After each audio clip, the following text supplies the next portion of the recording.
Did you think the first part was crazy? Hitler, Napoleon, Genghis Khan? But history is full of even more absurd decisions. An emperor who declared war on the sea and ordered his soldiers to cut the waves with their swords.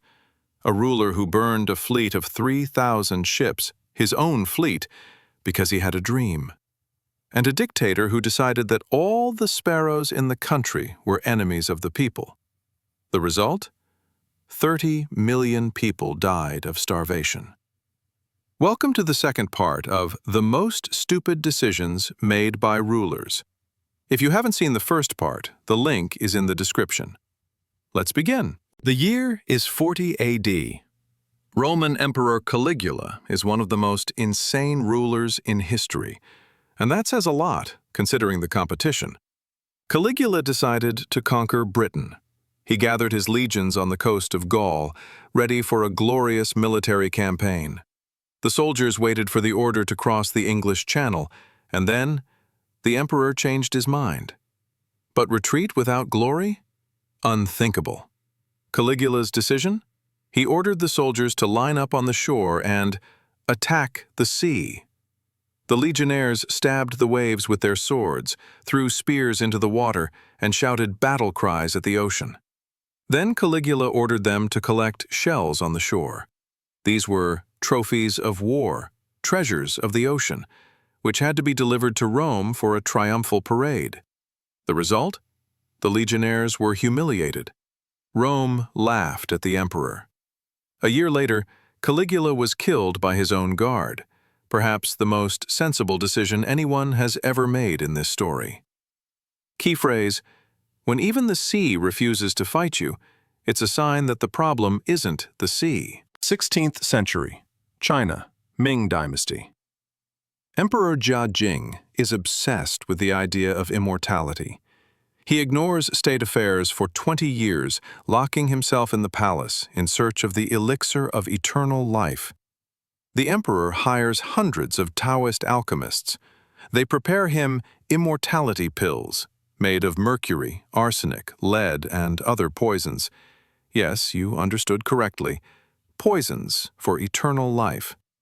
Jia takes these pills daily. Side effects? Insanity, paranoia, hallucinations.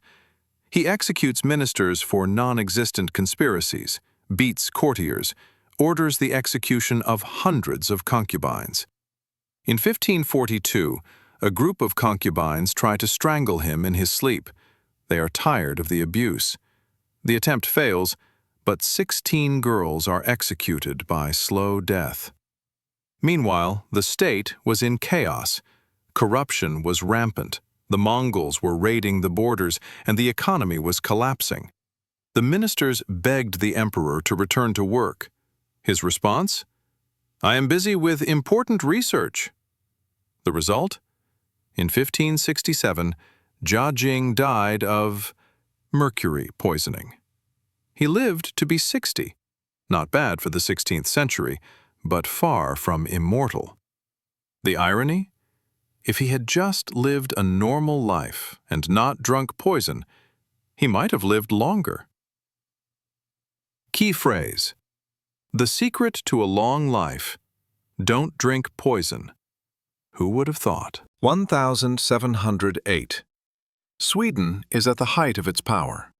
King Charles XII is a military genius who has never lost a battle. He has defeated Denmark, Poland, and Saxony. Now his target is Russia. Charles invades with an army of 40,000, the best in Europe. Peter I retreats using scorched earth tactics. We've heard that somewhere before.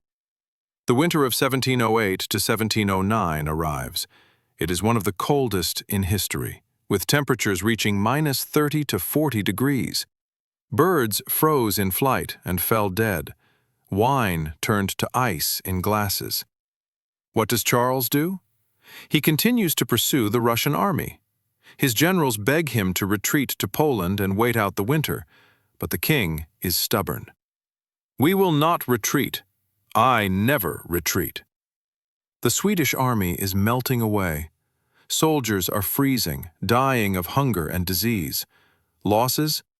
60% of the army even before the main battle. June 27, 1709.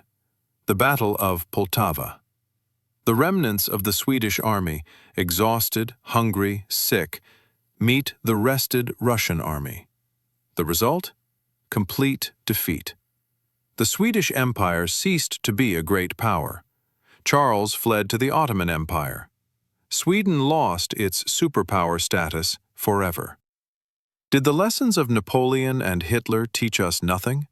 No, because Charles did it 100 years earlier and became the first member of the "I tried to conquer Russia in winter" club. Key phrase: Russian winter, 3-0 in the match against European conquerors.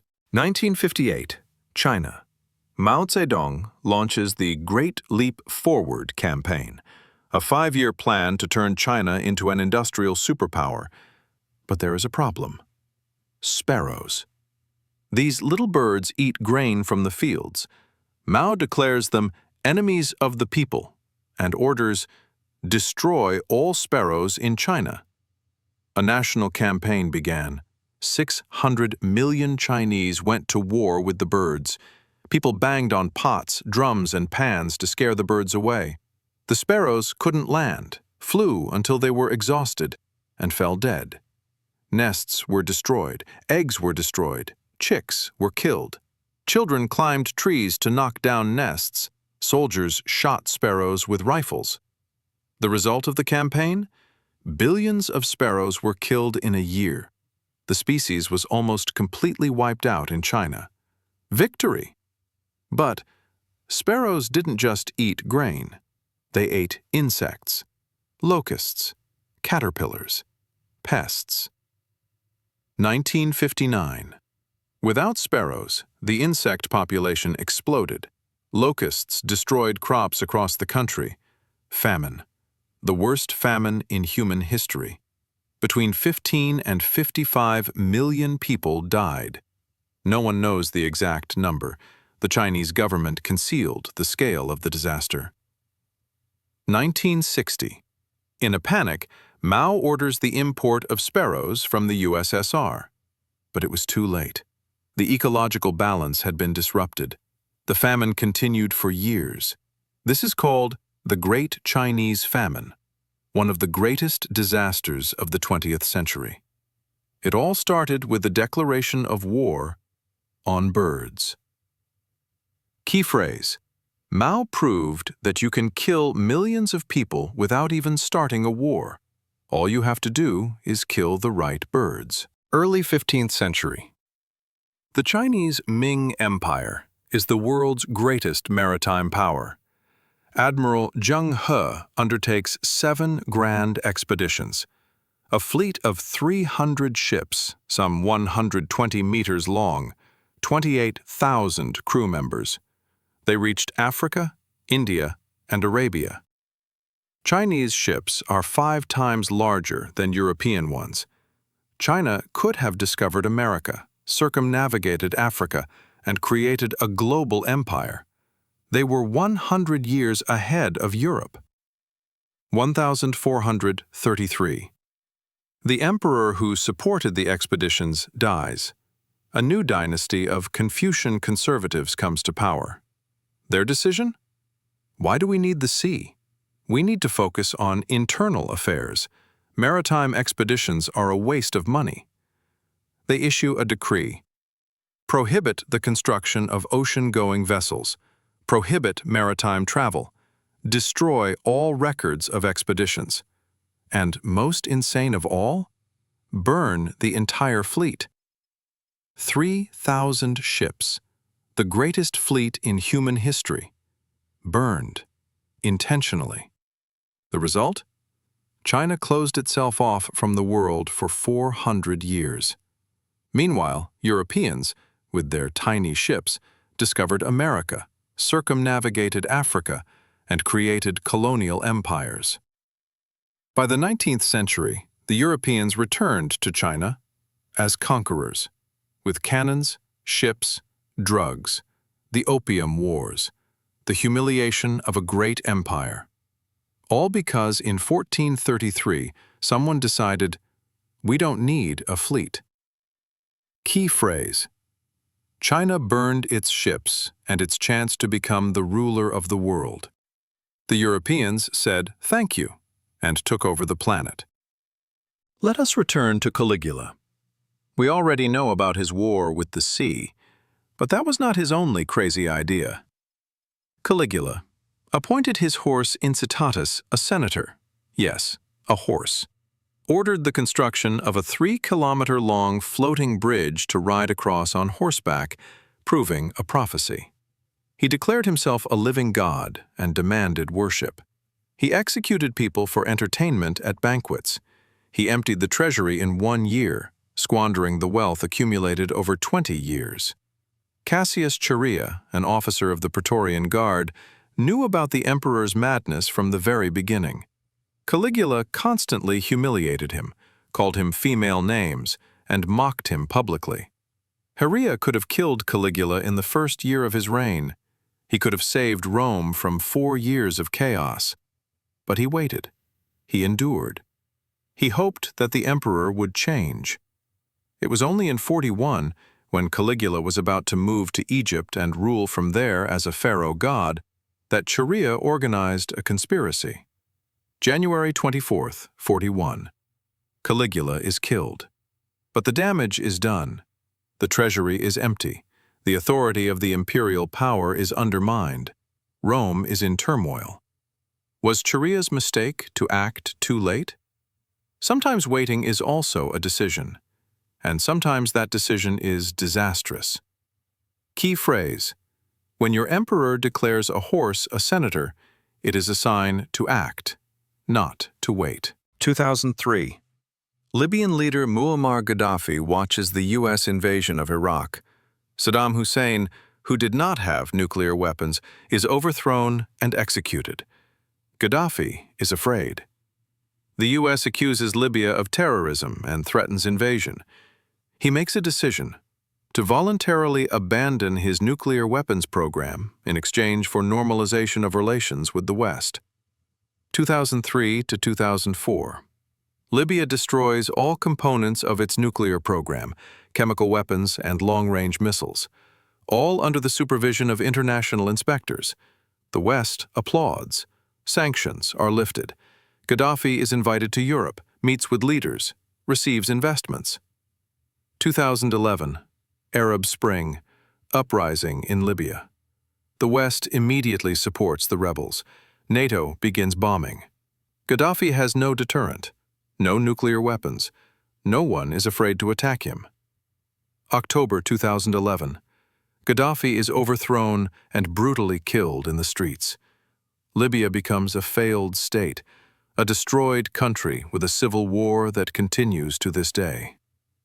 Other dictators watched and learned. Kim Jong-un, North Korea. Did you see what happened to Gaddafi? We will never give up our nuclear weapons. Iran continues its nuclear program despite sanctions. Paradox. Gaddafi tried to save himself by giving up his weapons. That is what destroyed him. Key phrase: Gaddafi proved to the world's dictators that giving up nuclear weapons is deadly dangerous. 333 BC. The Persian Empire is the largest in the world. The great king Darius III rules from Egypt to India, 50 million subjects. The young Macedonian upstart Alexander invades with an army of 40,000 men. Darius assembles a huge army, 100,000 to 150,000 soldiers, elephants, chariots with scythes. The Battle of Issus. The Persians greatly outnumber the Macedonians. Darius is in the center, in a golden chariot, surrounded by his immortal guard. Alexander and his cavalry break through to the center of the Persian army. He rushes straight towards the king, a crazy, desperate attack. And what does Darius, King of Kings, Lord of Asia, do? He runs away. He turns his chariot around and flees the battlefield. Imagine, You are a soldier in the Persian army, fighting to the death, and suddenly you see your king fleeing the battlefield. The morale of the Persians collapsed instantly. The army scattered. Darius abandoned his mother, wife, and children in the camp. They were taken prisoner by Alexander. The battle was winnable. The Persians had every chance, but the king's cowardice decided the outcome.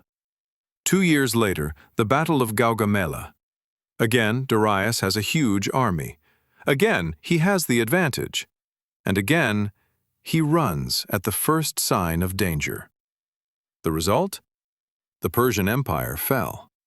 Darius was killed by his own generals, who were tired of his cowardice. Alexander conquered all of Persia and became the Great. And Darius went down in history as a cowardly king, who twice fled the battlefield and lost the greatest empire of antiquity. Key phrase: Darius proved that no matter how big your army is, if you are the first to run, it doesn't matter. December 1989. Communist regimes are falling across Eastern Europe. The Berlin Wall has collapsed. Czechoslovakia, Poland, Hungary. Change is everywhere. Romania. Dictator Nicolae Ceausescu has ruled with an iron fist for 24 years. A cult of personality, the secret police, Securitate, poverty among the people, while the ruler lives in luxury. December 16th.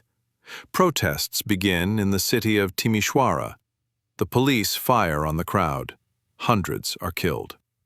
December 21st. Ceausescu steps out onto the balcony of the palace in Bucharest to address the people. He has gathered a rally of support, 100,000 people in the square. Ceausescu begins his speech. "Dear comrades, the events in Timișoara are a provocation." And then shouts erupt from the crowd. "Down with Ceausescu, murderer!" The dictator looks confused. He falls silent.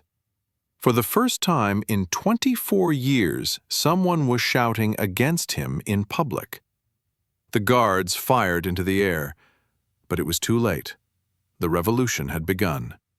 The crowd stormed the palace. This was a mistake.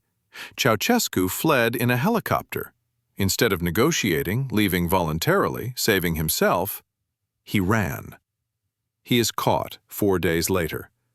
December 25th, 1989, Christmas Day.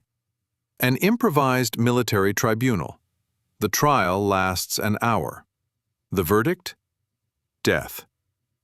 Ceausescu and his wife Elena are shot in the courtyard of the barracks. Video footage of the execution is shown on television. From the balcony to the execution, 4 days. The fastest fall of a dictator in history. Mistakes? He ignored the warning signs. He thought the people loved him. He didn't understand that times had changed. When he realized it, it was too late to run. Key phrase: from beloved leader to execution in 4 days. A record no one wants to break. 18th century, Prussia. King Frederick William I is obsessed with the idea of creating an army of giants. His special regiment, the Potsdam Grenadiers, was to consist only of men taller than 188 centimeters. For the 18th century, these were real giants. But where to find such men? Frederick William launched a frenzied campaign. Agents across Europe kidnapped tall men. Diplomats were ordered to give the king giants instead of gifts. Tsar Peter I gave him 50 tall Russian grenadiers. Tall men were lured by deception and kidnapped from the streets. There were cases of international scandals over kidnapped foreigners. Up to 3,200 giants served in the regiment. Each was dressed in a special expensive uniform with huge hats that made them even taller. The cost? Colossal. Maintaining one giant cost as much as maintaining 10 ordinary soldiers. And now the funniest part. Frederick William never used them in battle. He was afraid that his precious giants would die. The regiment was used only for parades. The king watched them for hours. It was his hobby. When his son Frederick II, the future Frederick the Great, became king, he immediately disbanded the regiment of giants and invested the money in a real army. The result of his father's obsession? Millions of thalers wasted, Prussia weakened, neighbors laughing. But history remembered Frederick William I as the soldier king, who collected soldiers like toys and was afraid to use them. Key phrase: when your army exists solely for you to look at, it's an expensive collection, not an army. 2 parts, 20 rulers, 20 decisions that would make any sane person clutch their head in despair. Declaring war on the sea, drinking poison for immortality, killing sparrows and causing famine, burning the greatest fleet in history, collecting giant soldiers for beauty. What do they have in common? Detachment from reality, belief in their own genius, inability to admit mistakes. History repeats itself, because every generation of rulers thinks, it won't happen to me, I'm smarter. And then historians write, and this is how it all went wrong. The lesson? Power does not make you wiser, it just makes your mistakes more noticeable and more costly. If you liked it, give it a like. Subscribe to the channel. Write in the comments, what historical stupidity have we forgotten? And remember, learn from the mistakes of others, because you may not have time to learn from your own. See you in the next episodes.